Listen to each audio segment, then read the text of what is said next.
चाहिए निशा भगत को, इसको चुल्लू भर पानी में डूब मरना चाहिए। तुम अपना जो संस्कार का बात करती हो ना, जो दोगला दिल किसी को बोलती हो, जो दोगला प्रवृत्ति बोलती हो, दोगला कौन है वो दर्शा रहे तेरे जो शब्द है, तेरे जो तुम मुंह से जो शब्द निकाल रहे हो वो शब्द दर्शाता है कि तुम किस प्रवृत्ति की। अपनी जो महिला होने का इतना भी गुरूर मत करो, अपने दायरे को पार मत करो। दायरा तुमको पार करना आता है ना, तो हम जो महिलाएं यहाँ खड़ी है ना, हमें भी दायरा पार करने आता है। चुप है इसका मतलब ये मत समझो कि महिलाएं चुप है।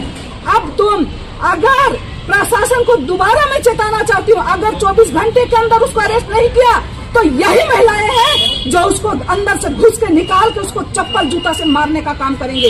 ये निशा भगत समाज में जहर घोलने का काम कर रही है। हमारे माननीय मुख्यमंत्री को घर में घुस के घसीट के निकाल के मारने की बात कह रही है।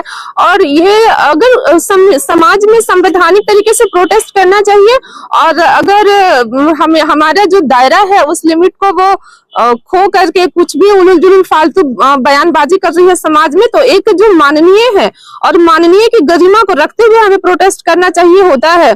क्योंकि हमारा जो अधिकार है प्रोटेस्ट करने का, तो हम उस दायरे में रह के प्रोटेस्ट करें। इसीलिए हम उन पर एक एफआईआर दर्ज किए हैं कि वो आए दिन हमारे माननीय मुख्यमंत्री के विरुद्ध में गाली गलौज, अमर्यादित भाषा का, तो इस पर 24 घंटा के भीतर कानूनी कार्रवाई होना चाहिए। यदि ऐसा नहीं होता है तो हम पूरी महिलाएं जो है वो भी उनको चप्पल से मारने का काम करेंगे, उनके घर में घुस के घसीट के उसको भी निकाल के मारने का काम करेंगे। आदिवासियों को धर्म के नाम पर लड़ाने का, रिलीजन के नाम पर लड़ाने का प्रयास किया जा रहा है। यहाँ पर देखिए, जो हिंदुस्तान है वो धर्मनिरपेक्ष देश है और इसीलिए हमारा देश महान है, क्योंकि यहाँ सभी धर्मों का सम्मान होता है। तो से आप तमाम मीडिया बंधुओं के साथ साथ में राज्य की जनता सुन रही है और देख रही है। सबका समय सीमा और सब्र सीमा खत्म हो चुका है।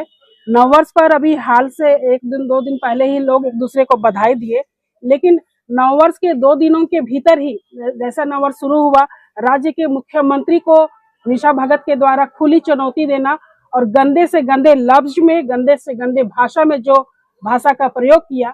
आपको लड़ाई लड़नी है, विरोध करना है, आप संवैधानिक रूप से अपनी बातों को रखिए। उल जुलूल भाषा, उल जुलूल शब्द का प्रयोग करके राज्य के मुख्यमंत्री की छवि को तो आप नहीं बिगाड़ सकते हैं। भी आपकी भाषा को ना स्वीकारते हुए हम लोग आपकी ही भाषा में आपको समझाने का काम करेंगे। रहा बात ये जो निशा भगत जो काम कर रही है, जो बोलने का काम कर रही है, वो भारतीय जनता पार्टी की वो धांगरीन है।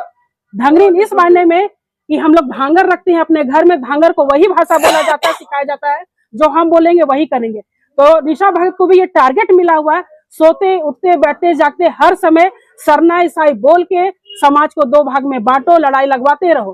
तो उसको वो भारतीय जनता पार्टी की धांगरीन बन चुकी है।